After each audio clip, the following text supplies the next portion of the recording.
السلام علیکم ورحمۃ اللہ وبرکاتہ۔ میرے پیارے عزیزو، مفتی سلمان اظہری کا بہت پیارا بیان ہے، لوگ ضرور سنیے، اس کی مت دیجیے گا۔ وکفا وسلام علی حبیبہ المصطفیٰ اما بعد بحمدہ تعالی و بکرم مصطفیٰ صلی اللہ تعالی علیہ وسلم۔ آج کی تیسری تراویح میں قرآن عظیم کے 4 پارے تلاوت مکمل ہو چکے۔ اللہ کریم بقیہ قرآن عظیم کو صحیح تجوید کے ساتھ پڑھنے اور آپ سب کو خشوع و خضوع کے ساتھ سماعت کرنے کی توفیق عطا فرمائے۔ قرآن عظیم کی تلاوت کے بعد رات کو ہمارا یہ کچھ حصہ جو قرآن کو رمضان کے ساتھ گزارنے کا سلسلہ چل رہا ہے، چند باتیں آج کی تلاوت کے متعلق بھی آپ کے سامنے رکھتا ہوں۔ سورہ آل عمران کی آج تلاوت ہوئی۔ سورہ آل عمران قرآن پاک میں مصحف شریف میں تیسرے نمبر پر یہ سورہ ہے۔ پہلے سورہ فاتحہ، پھر سورہ بقرہ، اس کے بعد سورہ آل عمران۔ عمران یہ حضرت عیسیٰ علیہ السلام کے نانا کا نام ہے۔ عیسیٰ علیہ السلام کی ماں تھی حضرت بی بی مریم، سیدہ مریم، اور حضرت مریم کے جو باپ تھے، والد تھے، وہ حضرت عمران۔ ان کے نام سے یہ پوری سورہ آ گئی۔ آل عمران مطلب عمران کی اولاد۔ تو حضرت عیسیٰ علیہ السلام کا خاندان مراد ہے اس میں۔ آل میں یہاں پر زیادہ لوگ نہیں ہیں۔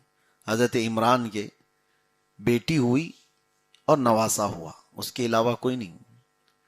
حضرت عمران کی بیٹی حضرت مریم اور حضرت مریم کے بیٹے عیسیٰ علیہ السلام، بس عیسیٰ علیہ السلام کی نہ شادی ہوئی اور نہ ان کی اولاد، اور بی بی مریم کے سوائے حضرت عیسیٰ کے کوئی دوسرے بچے نہیں۔ تو 2 ہی لوگ ہیں جو آل عمران میں ہیں، اور انہی کے متعلق قرآن پاک میں بہت اہم باتیں آئی ہیں۔ وجہ یہ ہے کہ اس زمانے میں عیسائی اپنی بڑائیاں ظاہر کرتے ہوئے، اپنے علم کا بول بالا دکھاتے ہوئے طعن و تشنیع کیا کرتے تھے کہ اصل آسمانی کتاب والے ہم ہیں، عیسیٰ مسیح کے ماننے والے دنیا میں سب سے بہترین لوگ ہیں، حالانکہ وہ خود مختلف ہو چکے تھے کتاب میں بدل کر کے ادھر ادھر۔ تو ان کے رد میں یہ آیتیں آئی ہیں کہ تم جس عیسیٰ مسیح کی بات کرتے ہو، ان کے واقعات کو تم نے اپنے طرف سے گڑھ لیا، کبھی ان کو سولی پر چڑھا دیا، کبھی ان کے متعلق کیا کیا عقیدے بنا لیا، اور یہ بھی کہنے لگ گئے کہ خدا جو ہے وہ 3 میں سے ایک ہے۔ ٹرائنیٹی کا جو عقیدہ، تثلیث اس کو کہتے ہیں، 3 خدا ماننے کا عقیدہ عیسائیوں نے خود بنا لیا۔ اس میں سے ایک گاڈ فادر جس کو کہتے ہیں اللہ تبارک و تعالی، دوسرے حضرت عیسیٰ سن جس کو کہتے ہیں، اور تیسرے حضرت بی بی مریم کو یا روح القدس کو، جس نے روح حضرت بی بی مریم کے بطن میں ڈالی، یا بی بی مریم۔ اس میں بھی فرقے ہیں، آرتھوڈکس الگ مانتے ہیں، کیتھولک الگ مانتے ہیں، عیسائیوں میں بھی 70 سے زیادہ فرقے ہوئے، اور سبوں نے اپنی اپنی تشریحات الگ الگ کی۔ جو خالص عیسائی تھے وہ عیسیٰ علیہ السلام کو اللہ کا نبی، اللہ کا رسول مانتے تھے اور اللہ کا بندہ مانتے تھے، بیٹا ہو ہی نہیں سکتا۔ بیٹا بنایا بعد کے لوگوں نے جو گمراہ ہوئے، تو ان کے رد میں یہ آیتیں آئی۔ اب سنیے مسئلہ کہاں تک آیا کہ وہ کہتے تھے کہ ہم حق پر ہیں، عیسیٰ علیہ السلام اللہ کے بیٹے ہیں، اس بات پر ڈٹے ہوئے تھے، اڑے ہوئے تھے۔ تو حضور پاک صلی اللہ تعالی علیہ وسلم کو حکم کس چیز کا ہوا تھا پتہ ہے؟ حق کو ظاہر کرنے کے لیے، کہ یہ اتنا اڑے ہوئے ہیں، اتنا ڈٹے ہوئے ہیں اپنے اس مذہب پر جو خود کا بنایا ہوا ہے، ان کا اللہ کا دیا ہوا دین نہیں ہے، بدل چکے تھے لوگ، اور اس پر اتنا تمتراق سے لوگوں کو چیلنج کرتے ہیں۔ تو رسول پاک صلی اللہ علیہ وسلم کو اللہ نے حکم دیا، اے محبوب آپ ان سے کہہ دیں اگر تم حق پر ہو تو آ جاؤ میدان میں، تم اپنی بیویاں لے کے آؤ، تم اپنے بچے لے کے آؤ، میں اپنی بیوی اور میں اپنی اولاد کو، اور میں خود آؤں گا گھر والوں کو لے کر، اور پھر ایک میدان میں جمع ہوں گے، وہی مباہلہ جس کو حق و باطل کے درمیان امتیاز کے لیے اللہ کا حکم ہوا تھا۔ کیا کریں گے؟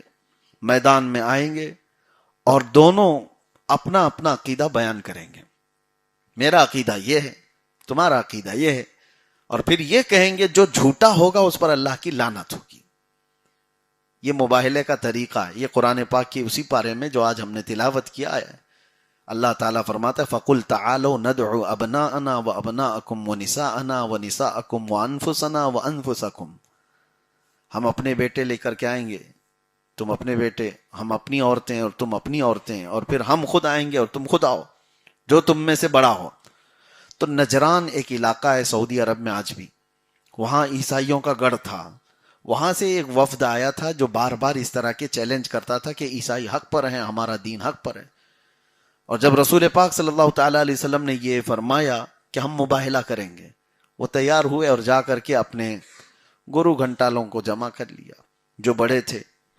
ان سے کہا کہ ایسا ہم کو حکم ہوا ہے، انہوں نے یہ چیلنج کیا ہے مباہلہ کرنے کے. سب تیار ہوئے. اب جب مباہلے کی بات آئی میدان میں جانے کی، تو ایسا نہیں کہ رسول پاک صلی اللہ تعالیٰ علیہ وسلم گئے نہیں، بلکہ خود مدینے سے چل کر نجران تک چلے گئے. اور اس میں کون تھے؟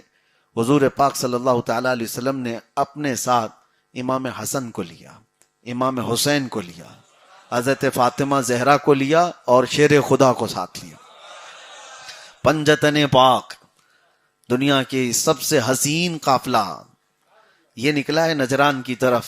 اور جب نجران پہنچے، میرے آقا صلی اللہ تعالیٰ علیہ وسلم حسنین کریمین کو اپنے گود میں اٹھائے ہوئے، اور حضرت فاطمہ زہرا چادر کی ہوئی حضور کے پیچھے چل رہی ہیں، اور مولا علی شیر خدا ساتھ ساتھ چل رہے ہیں. جب پہنچے وہاں پر، تو عیسائیوں کا جو بڑا قلعہ تھا، وہاں پر سے وہ لوگ دیکھ رہے تھے کہ یہ آنے والے مدینے سے جنہوں نے نئے دین کا اعلان کیا ہے، اور وہ چیلنج بھی کیا ہم کو مقابلے کا. تو انہوں نے بڑے جو پادری تھے ان سے کہا کہ وہ قافلہ آ گیا. تو عیسائی جو سب سے بڑا راہب تھا، عمر دراز تھا، وہ چھت پر چڑھ کر کے آنے والے قافلے کو دیکھا. ان کے چہروں سے جو نور جھلک رہا تھا، ان کے چہرے جو چمک رہے تھے، وہ غصے سے تلملاتے ہوئے نیچے آیا اور کہا کس بدبخت نے ہم میں سے ان کو مباہلے کی دعوت دی؟ کس نے کہا اور کس نے تیاری کی؟ تو سب جمع ہوئے. تو لوگوں نے پوچھا ہوا کیا آخر؟ کہا قسم خدا کی اگر مباہلہ ہو گیا اور انہوں نے آمین کہہ دیا تو قیامت تک اس پوری زمین پر کوئی عیسائی زندہ ہی نہیں رہے گا. تم کیا سمجھتے ہو؟ ان کے چہرے دیکھو، ان کے چہروں کا نور بتاتا ہے وہ سچے رسول ہیں. اس وقت مباہلہ نہیں ہوا، انہوں نے انکار کر دیا، کہا کہ ہم آپ سے مباہلہ نہیں کریں گے. اللہ کے رسول صلی اللہ تعالی علیہ وسلم کا پیش ہو جانا یہی حق کی علامت تھی. میرے عزیزو، مباہلہ یہ حضور پاک صلی اللہ تعالی علیہ وسلم کی شریعت پاک میں اور بھی ائمہ اکرام اور علماء اعظام کے ساتھ ہوتا آیا. بعض لوگوں نے ہمارے اعلان کے وقت بہت واویلا مچایا تھا کہ ایک نیا کام کہاں سے ہوا، یہ کیسے انہوں نے اعلان کر دیا؟ وہ تو ہمارے جذبات تھے. حضور پاک صلی اللہ تعالی علیہ وسلم کی محبت میں جب کوئی کتا بھونک رہا ہو ان کی شان میں خلاف، تو ظاہر سی بات ہے ایک سنی صحیح العقیدہ یا حضور سے محبت کرنے والا اس کے جذبات بے قابو ہو جاتے ہیں اور وہ اعلان مباہلہ کر سکتا ہے. اور ایسے پچھلے کئی بزرگوں کے واقعات موجود ہیں، آگ میں جلنے کے بلکہ گرم تیل میں اپنے آپ کو پیش کرنے کے. حتیٰ کہ یہ تو ماضی قریب کی باتیں چھوڑو، حضرت خالد بن ولید کے ساتھ بھی ہوا. عیسائیوں نے ان سے بھی کہا تھا ہم جنگ نہیں لڑیں گے، جنگ نہیں لڑیں گے، آؤ دیکھتے ہیں تمہارا دین حق ہے یا ہمارا دین حق ہے، کیا کیا جائے گا. تو حضرت خالد بن ولید سے کہا گیا کہ ایک زہر ہے، بہت خطرناک قسم کا زہر تھا. تو حضرت خالد بن ولید کو انہوں نے کہا کہ اگر تمہارا خدا سچا ہے اور تم جس دین کی پیروی کر رہے ہو وہ سچ ہے تو یہ زہر تم پی لو. اور پھر حضرت خالد بن ولید نے کہا کہ ٹھیک ہے، میں اس چیز کے لیے تیار ہوں. بسم اللہ الرحمن الرحیم پڑھا اور زہر اٹھا کر پی لیا. ایک قطرہ دو قطرہ نہیں. اس زہر کے متعلق روایت میں ہے کہ اگر چمڑی کو لگا دیا جائے تو چمڑی نکل جاتی تھی، گل کر کے ختم ہو جاتی تھی. چمڑی پر لگ جائے، وہ زہر آپ نے حلق میں ڈال دیا اور سارے عیسائی دنگ رہ گئے دیکھتے ہوئے. تو حضرت خالد بن ولید نے کہا اب تمہاری باری، تم اٹھاؤ۔ وہ اٹھاتے کیا، ہاتھ اٹھا کے بھاگے، نکل گئے وہاں سے کہ یہ کیسی مخلوق ہے کہ اس نے زہر اٹھا کر پی لیا۔ چیک کرنے بھی آئے کہ حقیقت میں پیا بھی کہ جادو کیا، کیا ہوا؟ حضرت خالد بن ولید رضی اللہ تعالیٰ عنہ فرماتے ہیں جنگوں میں تلوار اور نیزوں کے ضرب تو بہت لگے مجھے، لیکن اس شیشی کے زہر کا ایک قطرہ بھی میرے جسم پر اثر نہیں کیا۔ وجہ یہ ہے کہ وہ اپنے آپ کو منوانے کے لیے نہیں اترے تھے، بلکہ وہ اپنے دین کی حقانیت کے لیے اترے تھے۔ یہی میرا عقیدہ، یہی میرا یقین تھا۔ اور ایک بات یہ بھی میں آپ کو بتا دوں، شاید 5-6 سال گزر رہے ہیں کہ ہمارے ساتھ یہاں پر ہندوستان میں جب یہ معاملہ پیش آیا تو کچھ لوگوں نے مجھے یہ بھی کہا تھا اے اللہ پاک، مولانا اتنا بڑا اعلان کر دیا آگ میں کودنے معاملے کا، تیرے سامنے ہے، اگر جل گئے میں تو کیا کچھ بھی ہوگا؟ کروں، کچھ بھی کہوں، بخوبی اگر آتا تم ہے جل میرے گئے مولا۔ تو کروڑوں تو مسلمان میرے مسائل گمراہ بھی نہ ہو جانتا ہے جائیں اور کہ ہمارا میری دین حق نہیں ہے۔ مسائل بھی میں نے اس کہا سے اتنے واقف ہے۔ کچے اے اللہ مسلمان نہیں پاک، ہیں، اے اللہ پاک، میں میرے بہت ایک کے جلنے کمزور سے ہوں یہ اور دین میری چھوڑ دیں گے، اتنے کچے خواہشیں مسلمان میرے نہیں۔ وسائل اور میری دوسری بات طاقت سے یہ بھی بہت ہے، زیادہ ہے۔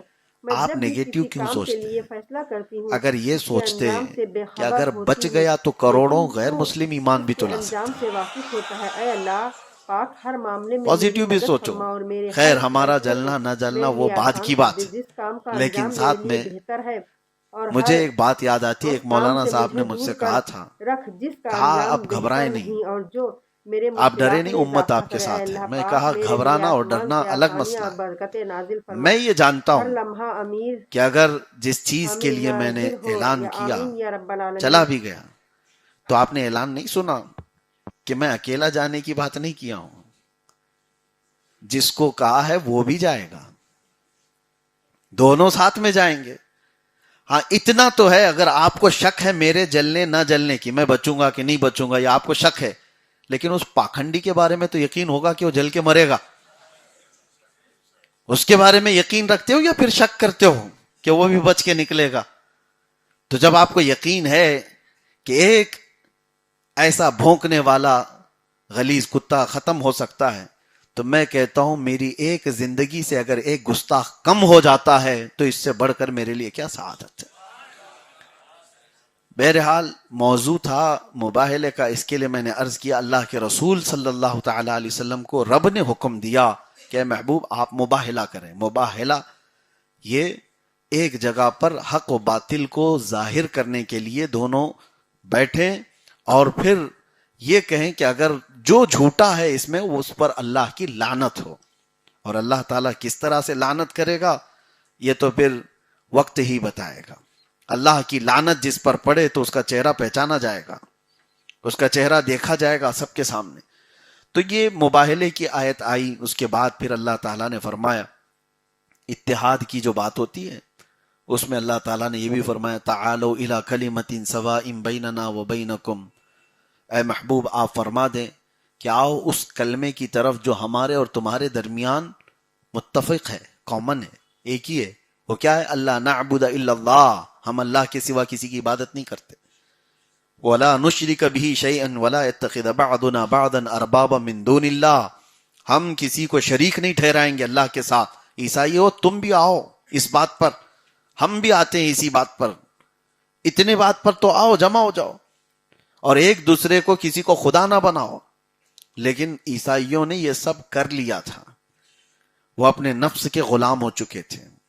ان کا ایک ہی مسئلہ تھا کہ اگر محمد صلی اللہ علیہ وسلم کی پیروی کریں تو ہماری یہ بادشاہت چلی جائے گی، غلام بن کر جینا ہوگا، پیروی کرنی ہوگی، انہیں رسول مان لیں تو وہ قائد ہوں گے اور ہم مقتدی ہو جائیں گے۔ تو یہ جو ناک کا مسئلہ ہے کئی لوگوں کو ایمان لانے سے روک دیا، یہودیوں کا بھی یہی مسئلہ رہا، عیسائیوں کا بھی یہی مسئلہ رہا۔ تو بہرحال آل عمران میں مباہلے کا ذکر، عیسیٰ علیہ السلام کی پیدائش، عیسیٰ علیہ السلام کی ماں حضرت بی بی مریم کی پیدائش کا بھی ذکر، اس میں ایک مسئلہ بھی بتا دیتا ہوں۔ منت کرنا جائز ہے، منت کرنا سمجھتے ہیں؟ نذر کرنا، اللہ کی بارگاہ میں یوں عرض کرنا کہ مولا اگر مجھے بیٹا ہو جائے تو میں یہ کروں گا، بیٹی ہو جائے تو میں یہ کروں گا، یہ منت کہلاتی ہے۔ کسی اچھے کام کی نیت کر سکتے ہیں آپ. اے اللہ مجھے بیٹا ہو جائے تو میں 70 فقیروں کو کھلا دوں گا، مجھے بیٹی ہو جائے تو میں مسجد کی فلاں چیز بنا دوں گا. یہ جو ہے یہ نیک کاموں کی نیت کے ساتھ منت کرنے کا ذکر قرآن میں آیا ہے. حضرت عمران اور ان کی بیوی حنا، ان کو اولاد نہیں تھی، انہوں نے منت کیا تھا اللہ کی بارگاہ، اے اللہ اگر تو ہمیں بیٹا اولاد دے دے تو جو بچہ پیدا ہوگا ہم اس کو بیت المقدس کی خدمت کے لیے وقف کر دیں گے. انہوں نے یہ منت کی تھی، لیکن بیٹا نہیں پیدا ہوا، بیٹی پیدا ہوئی. پھر بھی نیت تھی بیت المقدس میں وقف کرنے کی. پیدا ہوتی ہی اس بچی کو لے جا کر بیت المقدس میں جو اس وقت متولی حرم تھے بیت المقدس کے حضرت زکریہ علیہ السلام، ان کے پاس دے دیا کہ ہماری یہ نیت تھی، ہم نے نظر کیا تھا، منت کیا تھا. اس وقت اس طرح کے معاملات ہوتے تھے. انہوں نے بچی کو لے لیا اور مسجد میں ایک محراب ان کے لیے تھی، محراب مریم، وہاں پر ان کو رکھا گیا. پرورش ان کی وہیں ہوتی تھی. کون پالنے والا، کون دیکھنے والا؟ بچی کو. دودھ پیتی بچی کو اگر کوئی مسجد میں لا کر رکھ دے تو سارے لوگ یہ سمجھیں کہ اس کا کون دیکھے گا. لیکن حضرت زکریہ علیہ السلام اے خود اللہ کہتے ہیں پاک، کلما میرے دخل سب علیہا زکریا المحراب معاملے تیرے وجد سامنے ہے، عندها آیا ہے رزقا. میرے جب مولا. جب میں زکریا کچھ علیہ بھی السلام کروں، کچھ محراب بھی میں کہوں، جاتے ان کی صفا خودی مریم کے، آگاہ ہے میرے دیکھتے مولا. طرح طرح کے پھل تو فروٹ میرے وہاں رکھے ہوئے مسائل بھی ہوتے تھے. جانتا ہے اور میری انا مسائل لکی بھی ہذا، پوچھتے سے یہ کہاں واقف سے ہے. آتا ہے اے مریم اللہ تمہارے پاک، پاس؟ قالت هو من اے عند اللہ پاک، اللہ، میں یہ بہت اللہ کی طرف کمزور سے ہوں آتا اور ہے. میری ان اللہ خواہش یرزق من خواہشیں یشاء میرے بغیر وسائل اور حساب، بے میری شک اللہ طاقت سے جسے بہت زیادہ چاہتا ہے. ہے بے میں حساب جب بھی رزق کسی دیتا ہے. کام کے لیے فیصلہ کرتی ہوں اس کے منت انجام سے کا بے مسئلہ خبر میں آپ کو ہوتی بتا ہوں، دوں. ہاں، لیکن تو اب اس کے جاہلوں کے یہاں انجام سے منت یہ ہے واقف ہوتا ہے. کہ اے بیٹا اللہ ہو جائے تو وہاں پاک، دھاگا ہر باندھ دوں معاملے گا، میں یہاں میری تالا مدد لگا فرما دوں اور گا، میرے ہر اس اس کو فیصلے تیل کو چڑھا دوں گا. میرے لیے آسان کر دے. جس یہ تو کام کا آسان انجام چیز ہے، میرے لیے کہیں بہتر دھاگے ہے باندھ دیے، اور تالے ہر لگا دیے، تیل اس چڑھا کام دیے. سے مجھے دور کبھی کر یہ بھی تو منت رکھ کرو جس کہ کا ایک ختم انجام قرآن بہتر پورا کر نہیں دوں اور گا. جو میرے مشکلات میں یہ بھی اضافہ تو کرے. منت اے کرو اللہ کہ اے پاک، اللہ میرے لیے میرا فلاں آسمان کام سے ہو جائے تو آسانیاں اور 100 رکعت برکتیں نفل نازل نماز ادا فرما. کروں گا. ہر لمحہ امیر منت کرنے کے اور بھی حامی چیزیں ہیں، ناظر ہو یا لیکن آمین یا رب العالمین. سنیوں میں بعض خرافاتی لوگوں نے اس کو پھیلا کر کے رکھا ہے. عورتوں میں تو ایسے ہے کہ ان تمام واہیات کو اتنے پروموٹ کیا گیا ہے، درگاہوں میں جا کر دیکھو تو ان کے تالے اور ان کے دھاگوں سے تو کئی دروازے بوجھل ہو چکے ہیں. روز مجاور لوگ کاٹتے ہیں، دھاگے کاٹ کر کے پھر صاف کرتے ہیں، دوسرے دن پھر بندے رہتے ہیں. ہم نے کئی درگاہوں پہ پوچھا کہ کائے کے دھاگے ہیں.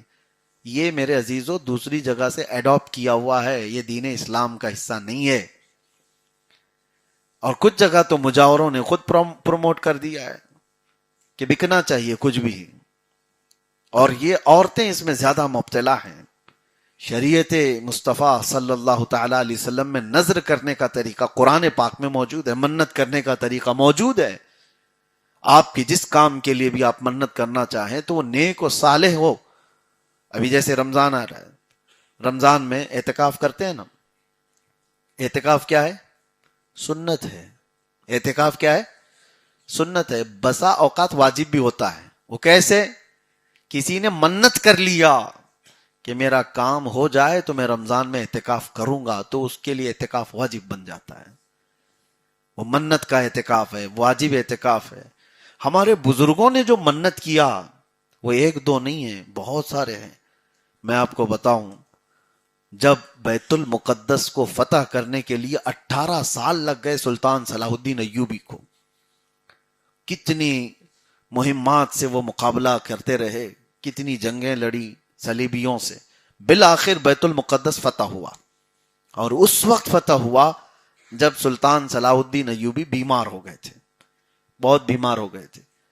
لیکن مسجد پاک کو آباد کیا، اذان ہوئی، نمازیں ہوئی، چلنے پھرنے کی طاقت نہیں تھی تو رونے لگ گئے بہت. فتح بیت المقدس کی خوشیاں تھیں لیکن وہ رو رہے تھے. سنیے، آپ سے کسی نے پوچھا کہ سلطان اس وقت رونے کا کیا سبب ہے؟ آپ نے کہا بیت المقدس کے فتح ہونے سے پہلے میں نے منت کیا تھا اللہ سے کہ اے اللہ اگر بیت المقدس فتح ہو جائے تو صلاح الدین خانہ کعبہ تک پیدل جائے گا، حج کر کے آؤں گا، حج کرنے کے لیے میں جاؤں گا، میں نے منت کیا تھا. تو کہا پھر کس بات کی گھبراہٹ ہے؟ صلاح الدین ایوبی کہتے ہیں میرے پاس اتنے پیسے نہیں رہ گئے کہ میں حج کر سکوں. وہ سلطان صلاح الدین ایوبی کی بات ہے، اور کہتے ہیں اتنی صحت نہیں رہ گئی کہ میں چل سکوں. مجھے غم ہے اس بات کا، میں اس بات سے رو رہا ہوں کہ میری منت پوری نہیں کر پا رہا ہوں. بہرحال ان کو صحت ملی، بعد میں تندرست ہوئے. لیکن کہنا یہ ہے کہ منت جب بزرگان دین کیا کرتے تھے تو اتنی بڑی کہ ہم اللہ تبارک و تعالیٰ کے گھر جائیں گے، حج کر کے آئیں گے. لیکن یہاں پر وہ ساری چیزیں نہیں ہیں. ہمارے بھی بہت سارے مصائب ہیں، بہت ساری مشکلات آتی ہیں، تب آپ منت کرو، اللہ تبارک و تعالیٰ راضی ہوتا ہے. اگر اے اللہ منت کا پاک، طریقہ صحیح نہیں میرے ہوتا سب تو قرآن میں اس کا معاملے ذکر ہی تیرے نہیں آتا. سامنے آیا ہے میرے مولا. حضرت بی میں بی کچھ بھی مریم کروں، پیدا کچھ ہوئی ہیں بھی منت کہوں، سے، تو بخوبی آگاہ ہے اور میرے وہ بھی مولا. دنیا کی سب سے پاکیزہ تو خاتون میرے پیدا ہوئی مسائل بھی جانتا ہے اللہ اور کی میری بارگاہ میں منت کرنے مسائل سے. بھی سے تو واقف یہاں ہے. پر اے اللہ آپ بھی یہ پاک، منت کریں، اللہ اے اللہ تبارک و پاک، میں تعالیٰ مجھے بہت تو بیٹا کمزور عطا کرے ہوں. تو میں میری تیرے دین کے لیے وقف کروں گا. خواہشیں، میرے اے وسائل اور اللہ میری طاقت مجھے سے بیٹی بہت عطا زیادہ ہو ہے. میں تو جب میں بھی تیرے کسی دین کام کے کی لیے فیصلہ تبلیغ کے کرتی لیے ہوں، اس کو اس کے انجام علم سے دوں گا، بےخبر ہوتی ہوں. اس کو ادب لیکن دوں گا. تو بیٹا اس پیدا کے ہو تو اس انجام کو سے حافظ واقف قرآن ہوتا ہے. اے بناؤں گا. یہ اللہ منت پاک، ہوتے ہیں. ہر معاملے میں اور ایک میری بات یہ مدد بھی فرما بتا اور دوں، بنی میرے ہر اسرائیل میں فیصلے کو ایک شخص میرے لیے ایسی آسان منت کر کر دے. لیا جس تھا. کام کا انجام میرے لیے وہ بہتر بہت ہے بڑا اور شرابی ہر تھا، اس کام گنہگار سے بہت مجھے تھا، دور کر رکھ بہت جس کا طرح کے اس انجام کے گناہ بہتر تھے، نہیں اور جو میرے گننے میں بھی مشکلات نہ میں آئے. اضافہ کرے. اے اللہ چوری پاک، میرے ڈکیتی لیے بہت ساری آسمان سے چیزیں. آسانیاں اور برکتیں شادی نازل کیا فرما. ہر تو لمحہ سوچا کہ امین شادی کے بعد ایک نئی امین زندگی ہے، ناظر ہو یا آمین لیکن یا رب جیسے ہی اس کی العالمین. بیوی کے پیٹ میں حمل قرار پایا تو اس نے کہا اپنی بیوی سے کہ دیکھ میں تو بہت بگڑا ہوا آدمی ہوں، میں بہت گرا ہوا آدمی، ہر طرح کے کام برے مجھ سے ہو چکے، لیکن بیٹے کو ویسا نہیں بناؤں گا، جو بچہ پیدا ہوگا اس کو ویسا نہیں بناؤں. اپنی بیوی کے پیٹ پر ہاتھ رکھ کر کے کہا کہ اللہ اگر مجھے تو بیٹا دے تو میں تیرے دین کا عالم بناؤں گا. بنی اسرائیل کی بات ہے. لیکن سوئے اتفاق کہ بیٹا پیدا ہونے سے پہلے ہی یہ شخص کا انتقال ہو گیا، مر گیا. اور گنہگار جب مرا تو قبرستان میں اسے دفن کیا گیا. سخت ترین عذاب اس کا انتظار کر رہا تھا. اس کے گناہوں کا بوجھ اتنا تھا، قبر میں اس پر عذاب شروع ہوا. چند مہینوں کے بعد اس کے گھر میں حقیقت میں بیٹا پیدا ہوا، اور ماں بیٹے کی یعنی اس گنہگار کی جو عورت تھی، بیوہ تھی، اس نے بچے کی تربیت شروع کی. جیسے جیسے بچہ بڑا ہونے لگا، خاتون کو یہ بات یاد تھی کہ میرے شوہر کی ایک منت تھی کہ بچہ جیسی ہی بولنے کے قابل ہو تو اس کو دین کا علم سکھاؤں گا. لیکن اتفاق ایسا کہ میرا شوہر اپنے بچے کو دیکھ نہیں سکا. میں اس کی خواہش تو پوری کروں گی، اس کی منت تو پوری کروں گی. بچہ جیسی بولنے کے قابل ہوا تو خاتون اپنے بیٹے کو لے کر ایک عالم ربانی کے پاس چھوڑتی ہے اور بتاتی ہے کہ اس کے باپ نہیں ہے، یہ یتیم ہے، لیکن اس کے باپ کی ایک منت تھی کہ اس کو عالم بناؤ. عالم دین نے اپنے بغل میں بٹھا لیا بچے کو، چھوٹا سا بچہ، کہا بیٹا پڑھو بسم اللہ الرحمن الرحیم، اللہ کے نام سے شروع جو نہایت مہربان رحمت والا. بچے کو پہلا سبق پڑھایا گیا. عیسیٰ علیہ السلام کا دور ہے. اس قبر پر جو عذاب ہوتا تھا، عیسیٰ علیہ السلام ایک بار گزر رہے تھے تو دیکھا اس قبر پر عذاب کچھ بھی نہیں ہے، عذاب اٹھا لیا گیا ہے اور اس کی قبر ٹھنڈی کر دی گئی. وہ جو گنہگار کئی سالوں سے قبر کے عذاب میں مبتلا تھا، عیسیٰ علیہ السلام نے رب تعالیٰ کے حضور پوچھا کہ مولا تیرا یہ گنہگار بندہ جو روزانہ عذاب میں مبتلا تھا، آج اس پر سے اچانک عذاب اٹھا لیا گیا اور رحمتیں اس کی قبر میں اور ٹھنڈیاں اس کی قبر میں. اللہ اکبر. رب تعالیٰ کیا جواب دیتا ہے؟ فرماتا ہے کہ اے عیسیٰ، جس کا بچہ مجھے رحمان و رحیم کہہ رہا ہو، میری رحمت کو گوارا نہیں کرتا کہ میں اس کے باپ کو عذاب دوں. تو منت کرنے کا یہ ثواب تھا یا اس کا اجر تھا کہ جب بیٹا اس کے منت کے مطابق علم سیکھنے لگا تو اللہ نے باپ کی قبر سے عذاب کو اٹھا دیا. تو منت کے طریقے موجود ہیں، سوچنے میں کیا جاتا ہے. میں اور ایک بات بتا دوں، ابھی سے نیت کر لو کہ اے رب کریم میری فلاں چیز ہو جائے یا نہ بھی ہو تو میں حج کے لیے نکل جاؤں گا، میں حج کے لیے نکل جاؤں گا. آپ نے منت کر لیا ہے، اور قرآن پاک میں اللہ فرماتا ہے وَمَن يُهَاجِرْ فِي سَبِيلِ اللَّهِ يَجِدْ فِي الْأَرْضِ مُرَاغَمًا كَثِيرًا وَسْعًا يَخْرُجُ مِن بَيْتِهِ. یہ آیتیں بتاتی ہیں کہ اگر کوئی اپنے گھر سے نکلا اور راستے میں موت ہو گئی یا جو سوچا تھا وہ نہیں کر سکا، خاص طور پر حج کے بارے میں کہہ رہا ہوں، بزرگان دین فرماتے ہیں وہ حج کرنے سے پہلے ہی مر گیا، نیت تھی اس کی، منت تھی اس کی حج کرنے کی، لیکن نہیں کر سکا، جان بوجھ کے نہیں کرنا چاہتا تھا لیکن اس سے پہلے موت آ گئی، تو فرمایا گیا اللہ تعالیٰ اس کی طرف سے ایک فرشتہ پیدا کرتا ہے جو ہر سال اس کی طرف سے حج کرتا رہے، ہر سال اس کی طرف سے حج کرتا رہے گا. نیت کرنے میں کیا برا ہے؟ پلس میں رہو گے، ہمیشہ فائدے میں رہیں گے. یہ ہے منت کے صحیح طریقے. ہاں میں نے یہ بتا دیا ہے تو سارے لوگ خالی سوچ کر کے ہی نہ رہ جائیں. بہت سارے لوگ یہ سوچتے ہیں کہ حج کرنے کے لیے حضرت نے کہہ دیا سوچ کے رکھ لیں گے، بیچ میں مریں گے تو ویسے بھی فرشتہ کرتا رہے گا. کتنے لوگوں کو یہ ٹائم نہیں مل رہا ہے، کب حج کریں گے؟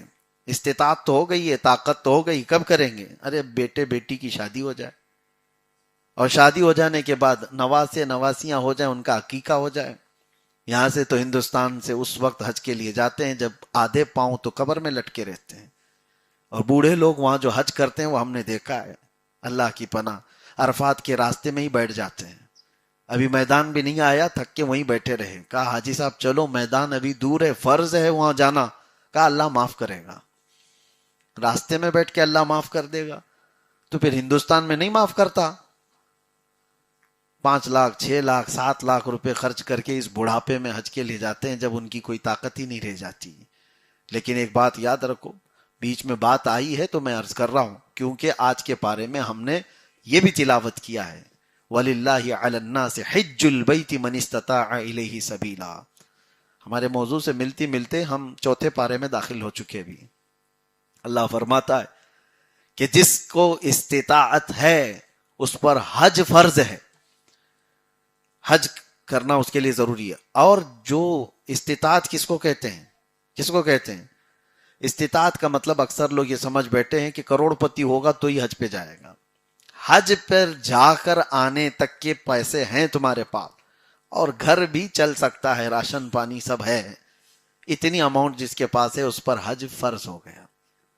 چلیں حج کے زمانے میں حساب بھی کر لیتے ہیں کیونکہ ہماری بھی وہی لائن ہے. تو میں بتا دوں حج کے لیے جانے اور آنے تک کا جو خرچہ ہے گورنمنٹ والے تو 3-3.5 لاکھ روپے میں کر دیتے ہیں. اگر مجبوری ہے کہ گورنمنٹ سے نہیں مل پاتا یا اچھی سہولت کے ساتھ جانا چاہتا ہے تو زیادہ سے زیادہ 7 سے 8 لاکھ روپے ابھی فی الحال جو چل رہے ہیں.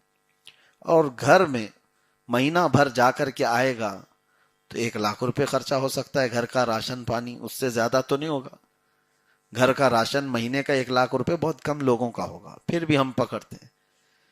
سب سے زیادہ ملا کر کے بھی اگر دیکھیں تو 10 لاکھ کی قیمت جس کے پاس موجود ہے اس پر حج فرض ہو چکا.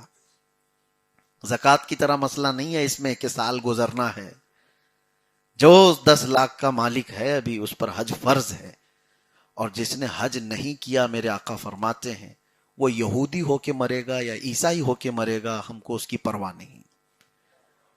رسول پاک صلی اللہ علیہ وسلم نے یہ وعید بیان فرمائی. اور بعض حدیثوں میں یہ بھی ملتا ہے کہ جب حج فرض ہونے کے بعد نہ کر کے دنیا سے چلا گیا تو جیسے ہی وہ مرتا ہے اس کی پیشانی پر کافر لکھا رہتا ہے. بہت سخت ترین اس کی وعیدیں ہیں. تو بہت سارے لوگوں نے حج کو یہ سمجھ رکھا ہے کہ یہ بہت بڑے بڑے کروڑ پتیوں کا ہے، مال ہے ان کے پاس، طاقت ہے ان کے پاس، استطاعت ہے ان کے پاس، نہیں کرتے.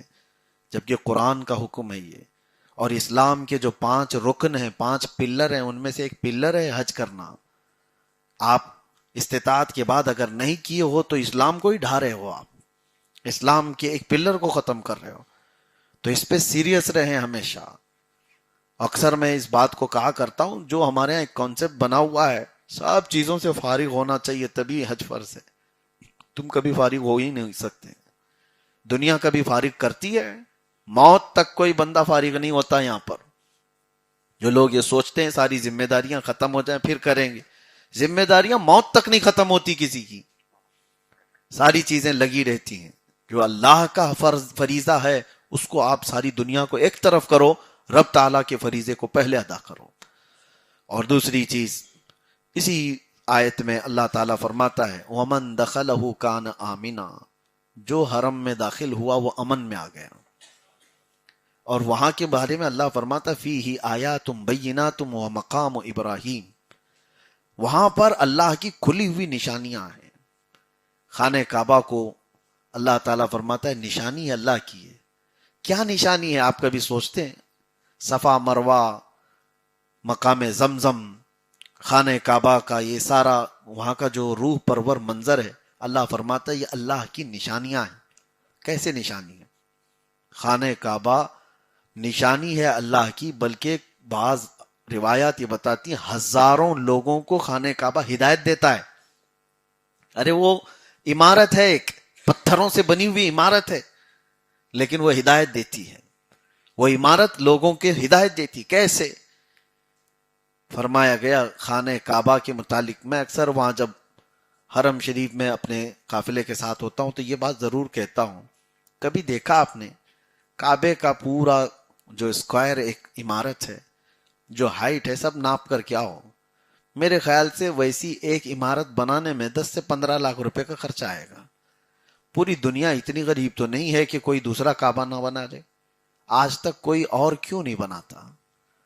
تمہارے گھر بنانے میں اس سے زیادہ خرچہ آئے گا، لیکن وہ تو 4 کونے کی ایک عمارت ہے اور ایک چھت ہے، اندر کوئی کمرے، کوئی ڈیکوریشن، انٹیریئر کچھ نہیں، الگ سے کچھ کرنا نہیں ہے۔ تو وہ 4 کونے کی ایک عمارت صرف وہ خانہ کعبہ مکہ مکرمہ میں، باقی کہیں کیوں نہیں بنائی گئی؟ آپ کبھی سوچتے اس چیز کو؟ دوسری قومیں بھی بنا لیتی۔ مسئلہ یہ ہے کہ 4 کونوں کی عمارت تو کہیں پہ بھی بن جائے گی، کوئی بھی بنا لے گا، لیکن کروڑوں دلوں کو کھینچنے کی طاقت کون لا سکتا ہے؟ وہ صرف کعبے کے اندر اللہ نے رکھا ہے۔ ابھی آپ کو میں کہتا ہوں کہ حج 10 لاکھ کا نہیں 50 لاکھ کا بھی ہو جائے، اس مجمع میں کوئی کمی نہیں آئے گی۔ جو خانہ کعبہ کے اطراف آپ دیکھ رہے ہیں ہجوم، اس میں کوئی کمی نہیں آئے گی۔ لوگ یہ سوچتے تھے کہ اتنا زیادہ ریٹ بڑھ گیا ہے، کیسے کریں گے لوگ، کیسے کریں گے لوگ؟ ہم بھی پہلے سوچتے تھے، لیکن یہاں پر مال کا کوئی دخل نہیں ہے۔ وہ خانہ کعبہ ایسے آباد ہے، وہاں پر آنے والوں کو اللہ تبارک و تعالیٰ پہلے سے تیار رکھا ہوا ہے، کون پہنچنے والا ہے، کیسے پہنچنے والا ہے۔ وہ نشانی ہے اللہ کی اس طور پر کہ کروڑوں دلوں کو اپنی طرف کھینچتی ہے۔ خانہ کعبہ کو آپ یہاں سے بیٹھ کر تصور کریں تو جانے کی تڑپ پیدا ہو جائے گی، تڑپ پیدا ہو جاتی، اور جو وہاں پہنچتا ہے خانہ کعبہ کو دیکھ کر رونے لگ جاتا ہے اور اس کے ہاتھ پیر کانپنے لگ جاتے ہیں، وہ عظمت و جلال دیکھتا ہے، اور پھر واپس آتا ہے تو اپنا دل وہیں چھوڑ آتا ہے۔ تو یہ جاذب یعنی کشش جس کو کہتے ہیں، کھینچنے کی جو طاقت ہے، وہ خانہ کعبہ کے اندر ہے۔ ہر کوئی پروانے کی طرح اس کی طرف بھاگ رہا ہوتا ہے۔ جیسے ایک شمع ہو تو کیڑے اطراف سے آ کر کے وہاں جان دیتے ہیں، تو کعبے کے اطراف پروانوں کی طرح سے لوگ بھیڑ لگاتے ہیں۔ کوئی نہیں دیکھتا کہ کونی کس کی لگ رہی ہے، پیر کس کا پڑ رہا ہے۔ ایسے حالات دوسری جگہ اتنی بھیڑ میں کوئی بندہ جانا نہیں چاہتا کہ سانس گھٹ جائے گی، مر جاؤں گا، لیکن یہاں خوشی سے جاتا ہے، گھٹ جائے مر جائے تو خانہ کعبہ کے سامنے جائے۔ حجر اسود کو چومنے کے لیے لوگوں کی جو بھیڑ میں نے دیکھا، اللہ اکبر، کمزور ہے کہ بوڑھا ہے، عورت ہے کہ مرد ہے، سب کو صرف ہاتھ لگانے کی وہ تڑپ ہے۔ تو یہ بنایا ہوا نہیں ہے دماغوں کو، یہ خانہ کعبہ کے اندر خود موجود ہے جو جذب کرتا ہے۔ اور اللہ کے نبی صلی اللہ علیہ وسلم نے خود فرمایا جو حجر اسود کو چومتا ہے وہ اس کے اندر کے سارے گناہوں کو چوس لیتا ہے۔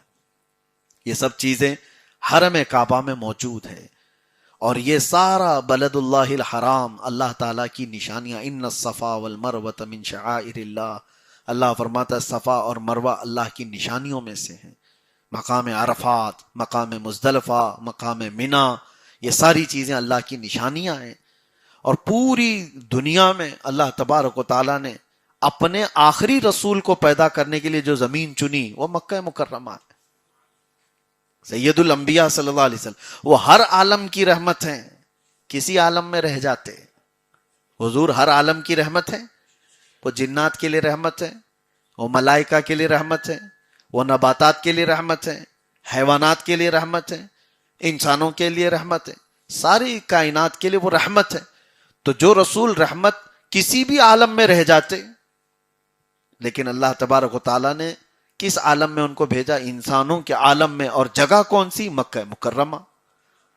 اس سے آپ اندازہ کریں کہ اللہ تبارک و تعالیٰ نے اس خطے کو ایسی عظیم نشانی بنائی کہ آپ کو تاریخ میں بتاؤں 1,24,000 کم و بیش نبی دنیا میں آئے، کوئی نبی مکہ میں نہیں پیدا ہوا سوائے میرے آقا کے. عرب میں اور دوسرے انبیاء اکرام علیہ السلام آئے الگ الگ علاقوں میں، لیکن مکہ مکرمہ کی سرزمین پیدا کوئی نہیں ہوا. اسماعیل علیہ السلام بھی پیدا وہاں نہیں ہوئے، ابراہیم علیہ السلام ان کو لے کر کے آئے تھے مکہ مکرمہ خانہ کعبہ کے پاس. اب یہاں کی بہت ساری نشانیاں ہیں، اس کو بیان کرنے میں طویل وقت درکار ہے. تو اللہ تبارک و تعالیٰ نے حج کی فرضیت کا حکم دیا.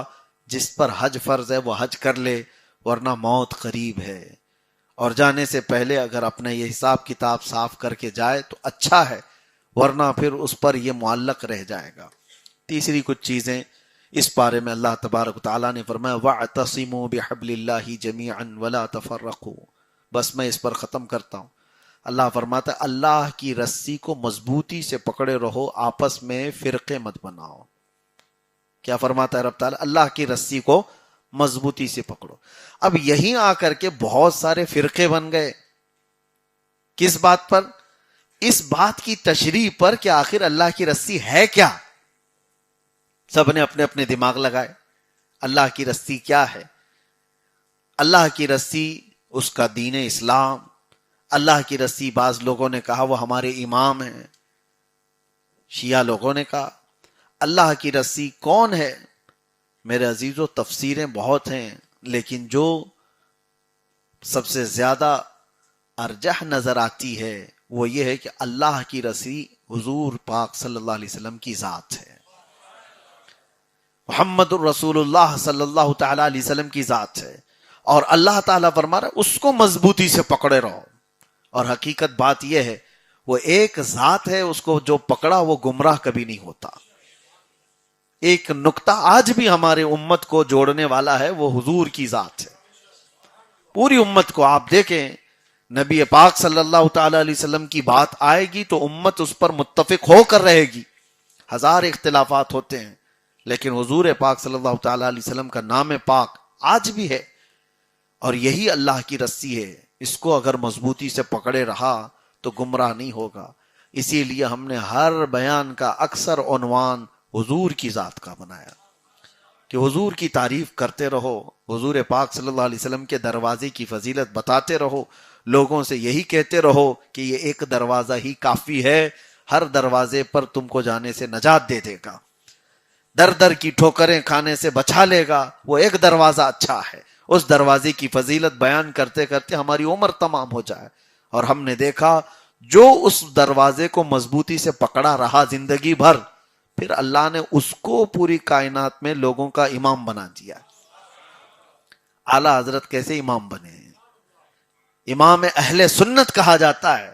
وجہ یہ ہے زندگی بھر امام احمد رضا خان فاضل بریلوی رحمۃ اللہ تعالی علیہ اس ایک دروازے کی فضیلت بیان کرتے رہے، اور اللہ کی رسی کو اتنی مضبوطی سے پکڑنے کی بات کرتے رہے.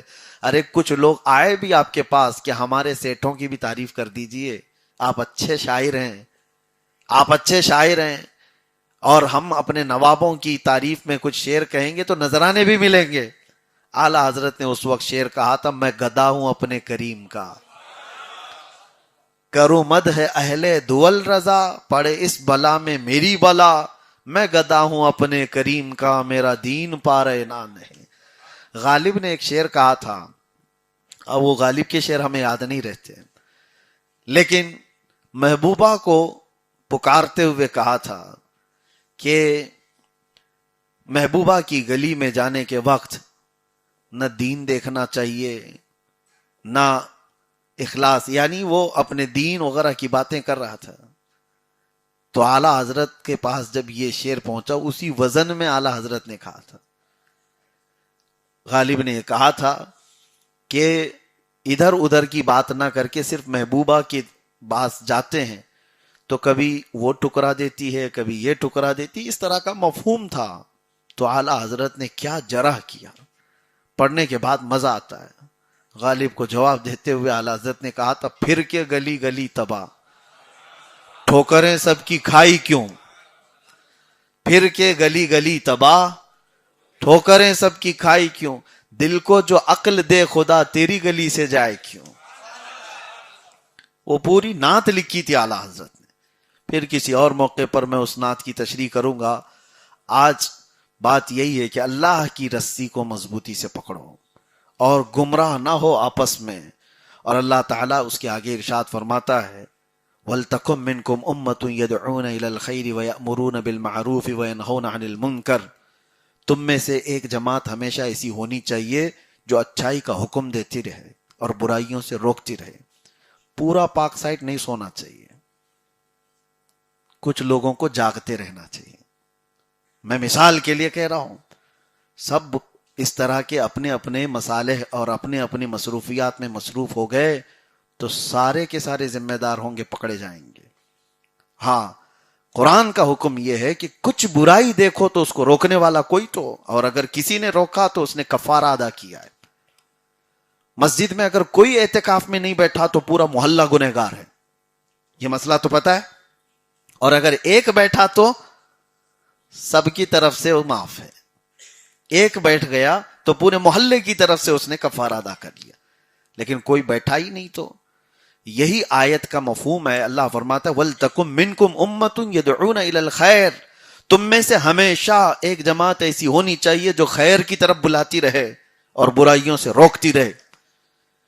اگر لوگ یہ سوچیں کہ ہم کیوں اس برائی میں پڑنے جائیں، یہ برائی سے روکنے کے لیے ہم جائیں گے تو خامخواہ ہمارا بھی مسئلہ خراب ہو جائے گا. تو اس طرح کی بات کرنے والے سب کے سب قیامت کے دن پکڑ میں آئیں گے. تمہارے سامنے زنا ہوتا رہا، تمہارے سامنے چوری ہوتی رہی، تمہارے سامنے لوگ عیاشی کرتے رہے اور سب دیکھ دیکھ کر کے گزرتے رہے. ہم کو تھوڑی نہ اس میں پڑنا ہے. تو سب اسی طرح سے گزر گئے اور کوئی نہیں روکا تو پورے محلے کی پکڑ ہوگی اور سب سے سوال ہوگا اور سب اس عذاب میں گرفتار بھی ہوں گے. ہاں، اگر کچھ لوگ اس ذمہ داری کو نبھاتے رہے. اب یہاں پر ایک بات یہ بھی بتا دوں، ہمارا تو کام ہے ہم ممبر سے بولتے رہیں گے اور ہم کو کوئی چپ کرائے تو ہم چپ ہوتے بھی نہیں، کیونکہ یہ ذمہ داری اللہ تعالیٰ نے فرمایا کوئی تو بولتا رہے. اگر بانگ دینے والا مرغا کٹ گیا، ختم ہو گیا تو سب سوتے ہی رہ جائیں گے، کوئی اٹھے گا نہیں. کسی کو تو آواز دیتے رہنا ہوگا کہ غفلت کی نیند سے اٹھو. یہاں پر ایک شوشہ چھوڑا جاتا ہے، ارے پہلے خود کو سنوار لے بعد میں دوسروں کو بول. اپنا دیکھا کیا دوسرے کو بولنے آ گیا، یہ ہمیں بھی تانا دیا جائے گا. لیکن دعوت دینے کے لیے کہیں یہ نہیں کہا گیا کہ وہ بہت بڑا متقی اور پرہیزگار ہوگا تبھی وہ دعوت دے سکتا ہے، بلکہ یہ فرمایا گیا اپنے حصے کی جس وقت تو نے برائی دیکھا اسی وقت روک دے. اگرچہ تیرے اندر بھی برائی پائی جاتی ہو، روک دے. ہو سکتا ہے تیرے اس روکنے کی برکت سے اللہ تیرے اندر کی برائی ختم کر دے گا. تمہارے اندر جو چیزیں تھی اللہ اس کو دور کر دے گا. تم روکو. لوگ اس انتظار میں رہیں گے تو عمر تمام ہو جائے گی. پہلے میں توبہ کروں گا، پاک ہوں گا، صاف ہوں گا، اس کے بعد آؤں گا محلے کو صاف کروں گا. تو نہ تم پاک ہوگے، نہ تم توبہ کرو گے، نہ تم کبھی محلے کو صحیح کرو گے. کوشش یہ ہے، قرآن کا حکم ہے اور اللہ نے اسی پارے میں یہ فرمایا کنتم خیر امت اخرجت للناس، تم سب سے بہترین امت ہو جو انسانوں میں نکالی گئی. ہمارا لقب کیا ہے؟ خیر امت. سنا ہے نا نام؟